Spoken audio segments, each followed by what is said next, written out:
that religions have attracted more people to their philosophies than objectivism has attracted people to its? Well, first of all, they had much longer time. Now remember, religion is older than objectivism. I don't think I would want to attract as many people as religions do, but the real and serious answer is this. Religion is a primitive form of philosophy, because what religion and philosophy have in common is that it's a system of background premises. It gives you a frame of reference, a context, in fundamental terms, and then you live the concretes of your life accordingly. So religion is primitive, canned philosophy, if you want to. It gives you canned answers, and it says, here, you can rely on it, you don't need to think, it will tell you what to do in practically every situation, just obey us, take us on faith. Well, why do people accept it? Because nobody can live without a philosophy. Even the most primitive, unthinking man needs something to tie all of his actions, ideas, and his life together. He needs integration. Religion provides it to him ready-made. Philosophy, properly, does the same thing, but it offers an idea, a context to his mind, and it demands of him that he judge it, that he use his own intelligence to understand and then to accept the kind of basic premises that he'll live his life by. In my youth, I was well schooled in religious doctrine, and I would not for a second say to you that I now believe in it as dogmatically as I did when I was a young person and had it taught to me by rote, all right? But I still wouldn't want to think that all of us pass through the experience of life and then when it comes to an end, that's simply the end of it and it has no other purpose. I'm kind of trapped there.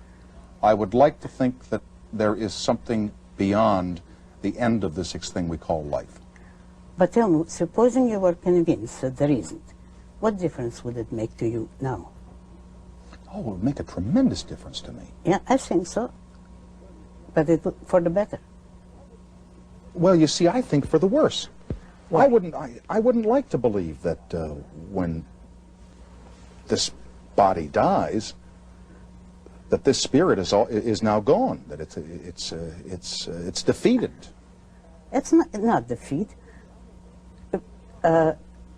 Think of it the other way. If you know that this life is all that you have, wouldn't you make the most of it? Well, rather than think, if I don't enjoy this life, I'll have limitless number of lives coming, yet I can be wasteful of my own life. No, I don't think that. I don't think that I would want to waste a second of this. I do waste some seconds, and I'll bet Ayn Rand wastes some seconds Only also. They're not wasted. Yes, you mean of doing nothing whatever. Just drifting. Well, or creatively wasting time. Creative waste, that's right. All right. But I still would like to think, not that I want to come back as a Maharaji or anything like that, but I tend to think of this whole thing as ongoing, that there is an eternity, and that we are going to be a part of that eternity, that we aren't just corpses in graves when we die. But we aren't corpses in graves. We are not there. Don't you understand that when this life is finished, you're not there to say, oh, how terrible that I'm a corpse. No. Well, this is true. It's finished. And what I've always thought was a sentence from some Greek philosopher. I don't unfortunately remember who it was, that I read at 16, and it's affected me all my life. I will not die. It's the world that will end. And that's absolutely true. And you know, for me now, it should be a serious question, because my time is fairly limited, and I have the same feeling that I will enjoy life to the last moment, and when it's the end, I don't have to worry about it. I'm not there. It's too bad that the world will end, and I think a very wonderful world will end with me, but I've had my time. I can't complain. Ayn Rand does not fear death, does she? No.